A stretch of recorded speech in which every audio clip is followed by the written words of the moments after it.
Welcome all. The play Look Back in Anger was written by John Osborne. Introduction. Look Back in Anger is a John Osborne's play of 1956 that deals with the love triangle.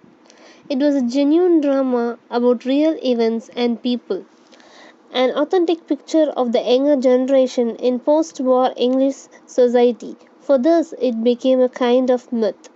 First well known example of kitchen sink drama. This style of theatre was given the name kitchen sink because of its focus on the interior domestic and emotional lives of ordinary people. It was about the raw emotions and living conditions of the working class. About the author John Osborne. John James Osborne was an English playwright, screenwriter, actor known for his exhilarating prose and intense critical stance towards established social and political norms.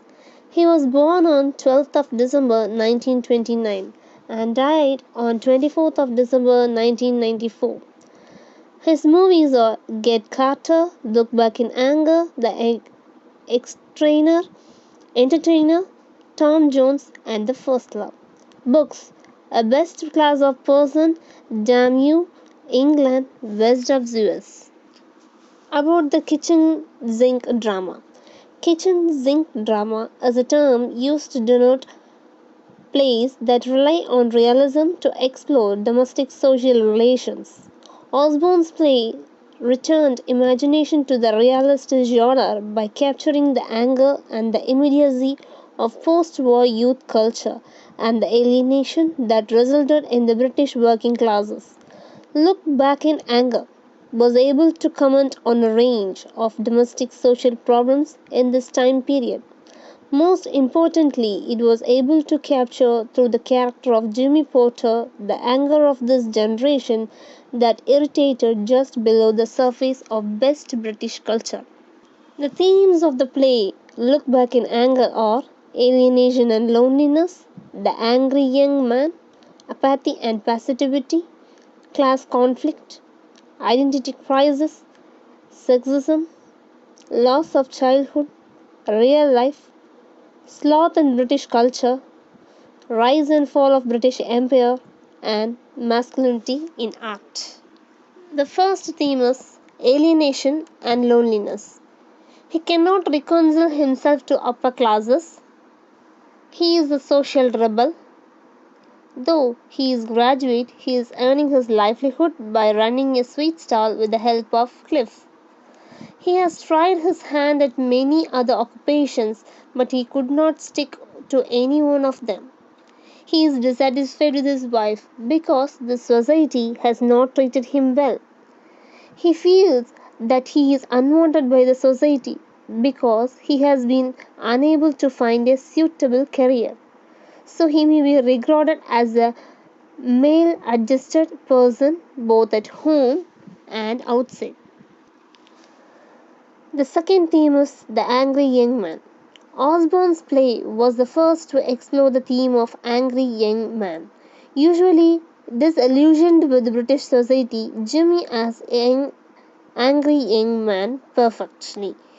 Jimmy is continually described as being both helpless and angry. Jimmy always blames his friends and his society for his own failures.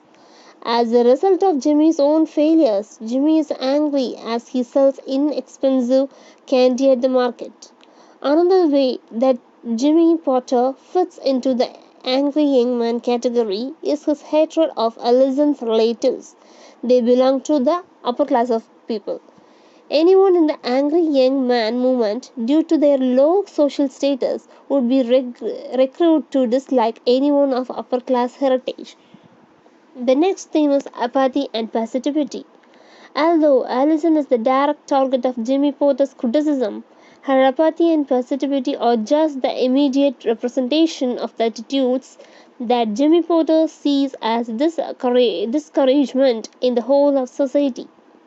It is the satisfied chauvinism of society that infuriates Jimmy Porter. The church too comes under attack in part because it has lost relevance to contemporary life.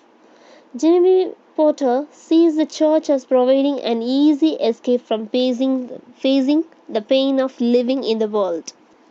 In this play, for Helena, it spells a safe habit, one that defines right and wrong for her, although she seems perfectly willing to ignore its limits against adultery when it suits her.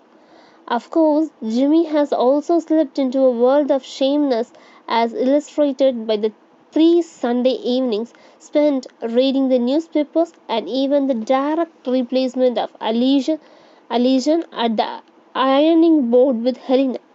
Deadly habit is portrayed as insidious class conflict. Jimmy comes from the working class, and although some of his mother's relatives are pretty posh, Cliff tells Allison that Jimmy Potter hates them as much as he hates her family. It is the class system with its built in special treatment for those at the top and exclusion from all power for those at the bottom that makes Jimmy's existence seem so meaningless. He has a university degree, but it is not from the right university. It is a Nigel, the straight backed, chinless wonder who went to Sandhurst, who was stupid and insensitive to the needs of others, who has no beliefs of his own, who is already a member of parliament, who will make it to the top. Alison's father, Colonel Redfern, is not shown unsympathetically, but her mother is portrayed as a class conscious monster who used every method she could to prevent Alison from marrying Jimmy. The only person for whom Jimmy's love is apparent is Hugh's working class mother. Jimmy likes Cliff because, as Cliff himself says, I am common. Identity crisis. While Jimmy criticizes everyone around him to open themselves to honest feeling, he is trapped in his own problems of social identity. He doesn't seem to fit in anywhere. As Colonel Redfern points out, operating a sweet stall seems an odd occupation for an educated young man because Jimmy was educated but he was willing to keep a sweet stall in his place. So it was considered to be an odd occupation in the society. Jimmy sees suffering the pain of life as the only way to find or earn one's true identity. Alison does finally suffer the immeasurable loss of her unborn child and comes back to Jimmy Potter, who seems to embrace her. Helena discovers that she can be happy only if she lives according to her preserved principles of right and wrong. Colonel Redfern is caught one of his time. The England he left as an angry young army officer no longer exists. Jimmy Potter calls him just one of those sturdy old plants left over from the Edwardian wilderness that cannot understand why the sun isn't shining anymore, and the Colonel agrees to that. Cliff does seem to have a strong sense of who he is, accepts that, and will move on with his life. The next theme is sexism. A contemporary reading of Look Back in Anger includes a reading of sexism in which Jimmy's anger and hatred is directed at women in general. The examples in the play that are taken to represent a greater sexism on Jimmy's part are his relationships with Alison and then Helena. The most striking point of which is that after a time, Helena stands silently and emotionally passively at the ironing board on Sunday night, just like Alison used to do. The similarity between Helena and Alison is that they are both from the upper class and are both religious with establishment church affiliations. Jimmy's great criticism is against the satisfied, unthinking privilege given to and assumed by the upper classes, who have no need to think or be intelligent, as Nigel represents or feel as Alison and Helena represent. When Jimmy Potter's treatment of Alison and Helena are seen from 1950s perspective as representative of Jimmy's hatred of a class division that defrauds individuals on both sides of the class divide of their humanity, the undertones of sexism takes a secondary position. Loss of childhood. A theme that impacts the characters of Jimmy and Alison Potter is the idea of a lost childhood. Osborne uses specific examples, the death of Jimmy's father when Jimmy was only 10 years old, and how he was forced to watch the physical and mental demise of the man to demonstrate the way in which Jimmy Porter is forced to deal with suffering from an early age. Allison's loss of childhood is best seen in the way that she was forced to grow up too fast by marrying Jimmy. Allison's youth is wasted in the anger and abuse that her husband levels upon her. Osborne suggests that a generation of British youth has experienced the same loss of childhood innocence. Osborne uses the examples of World War, the development of the atomic bomb, and the decline of the British Empire to show how an entire culture has lost the innocence that other generations were able to maintain. Real life. In the play Look Back in Anger, Jimmy Porter is consumed with the desire to live a more real and full life. He compares this burning desire to the empty actions and attitudes of others. At first, he generalizes this emptiness by criticizing the lax writing and opinions of those in the newspapers.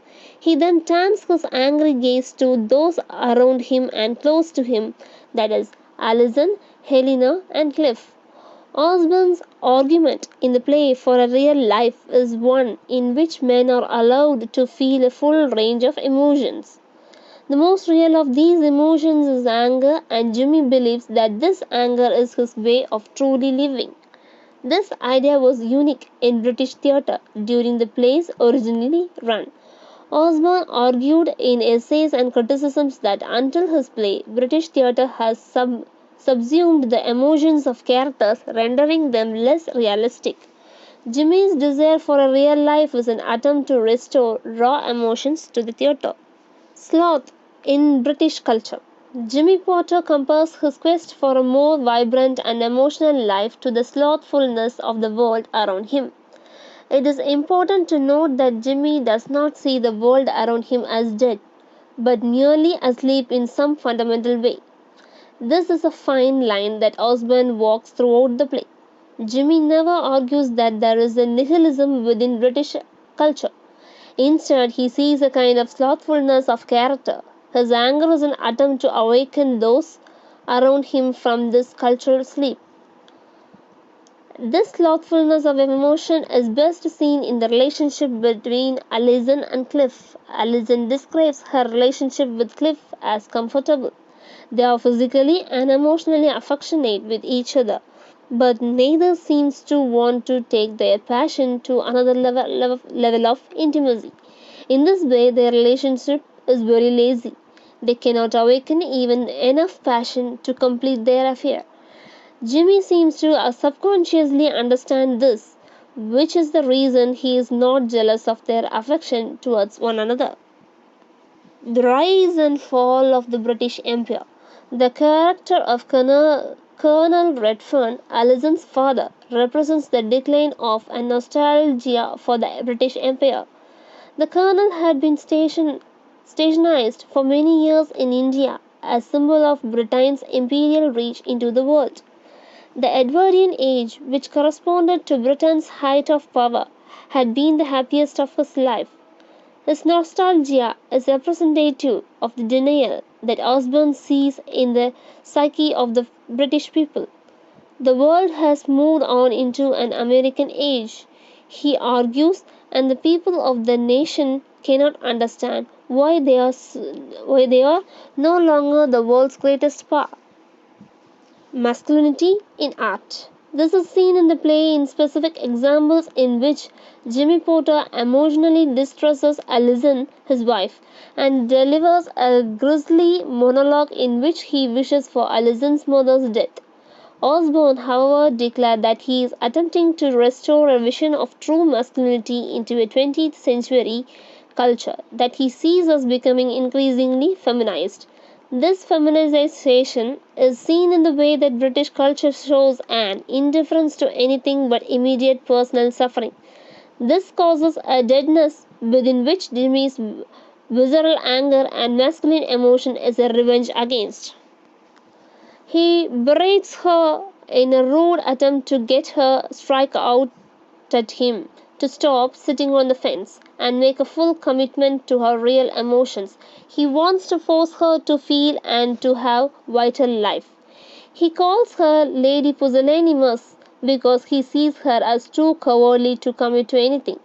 Jimmy Potter is nervous to give a great deal and is deeply angry because no one seems interested enough to take from him, including his wife. He says, "My heart is so full, I feel ill," and she wants peace. The conclusion of the play, Look Back in Anger, is it was a kitchen sink drama. However, it was turned this notion around and made the kitchen the center of familial and social life. In the case of the Jimmy Potter's attic apartment, the kitchen and living spaces were all one room on the stage. The boundaries of the intimate domestic life and also the public life were blurred and created a realism not seen before in British theatre.